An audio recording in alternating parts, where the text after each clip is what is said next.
kuongeza usiri. Lakini tatu, inaelekezwa kwa wakuu wa wilaya wote na kamati za usalama za wilaya na kamati ya usalama ya mkoa, ajenda ya madawa ya kulevya iwe ni ajenda ya kudumu kwenye vikao hivyo. Na muomba kaimu rasi, sababu bahati mbaya mimi hapa ni kaimu, sasa sina na mamlaka ya kumwambia kaimu wa kaimu. Kaimu rasi, chukua jambo hili, mwandikie rasi, lifike kwenye mamlaka za wilaya zote kupitia makatibu tawala. Sawa mama? Ajenda hii iingie na iwe ni ajenda ya kudumu.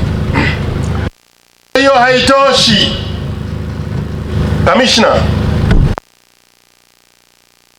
ya kulevya unaelekezwa na Paul Matiko Chacha, mkuu wa mkoa wa Tabora, na wewe uongeze mashirikiano na wenzako na vyombo vingine vyote, taarifa za udhibiti na kujua namna gani shughuli za madawa ya kulevya zinaendeshwa hapa kwetu.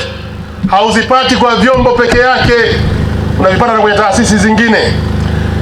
Nimeambiwa hapa wako wakuu wa taasisi mbalimbali, naomba ukaendeleze mashirikiano nao. Lakini ziada ya hayo, wananchi wote, jambo hili la madawa ya kulevya ni janga la kitaifa, ni janga ambalo linamkumba kila mmoja katika sisi. Hayupo mwenye kinga wala immunity dhidi ya madawa ya kulevya, hayupo. Atakayeshawishika akajaribu, amekwenda na maji. Kwa tunawaomba wananchi kwa ujumla wetu, sote kabisa, tupambane, tuunganishe nguvu, tusikubali kukaa na mtu ambaye hatumuelewi na mienendo yake haieleweki. Na mwisho kabisa, viongozi wa dini, nashukuru shughuli hii imetangwa kwa salamu za dini, na dua na sala. Tumepata hapa mtu mmoja, jina lake ni nani yule? Yule shehe aliyekuja hapa? Ndugu yangu Mtakahela. Mtakahela amekuja hapa, ametuombea dua. Mwisho kidogo apotee, lakini akarudi kwenye mstari. Tunakushukuru sana Mtakahela. Lakini nafikiri na Sofia si nani? Happy, naye tunamshukuru sana. Tafsiri ni kwamba viongozi hawa wa dini wanaungana na sisi katika mapambano, na sisi tunawaomba, kuwaelekeza ni ngumu kidogo viongozi wa dini kwa sababu sisi sio viongozi wa dini. Tunawaomba viongozi wa dini kupitia madhabahu na mimbari zao wakatufikishia ujumbe wa udhibiti na upambanaji wa madawa ya kulevya, wakazungumze na waumini wao. Hayupo katika sisi ambaye aabudu, kila mmoja anaabudu mahala fulani, kama sio kanisa hili kanisa lile, kama sio msikiti huu ni msikiti ule.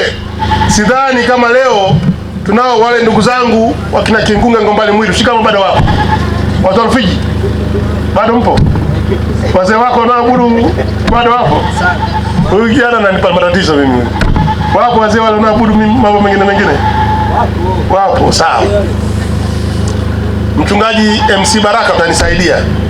Tunachoomba viongozi wa dini watusaidie kwenye maeneo yetu yote ya ibada, iwe ni msikitini, iwe ni sinagogi, iwe ni popote pale, ujumbe wa udhibiti, kwa sababu bila wao vita hivi, ndugu zangu, hatuwezi kufanikiwa. Lazima waongeze nguvu na wawe sehemu ya sisi, wapambane na waumini wao. Baada ya kusema haya, nakushukuruni sana, na nitambue waliotushika mkono kwenye maadhimisho haya, tunawashukuruni sana.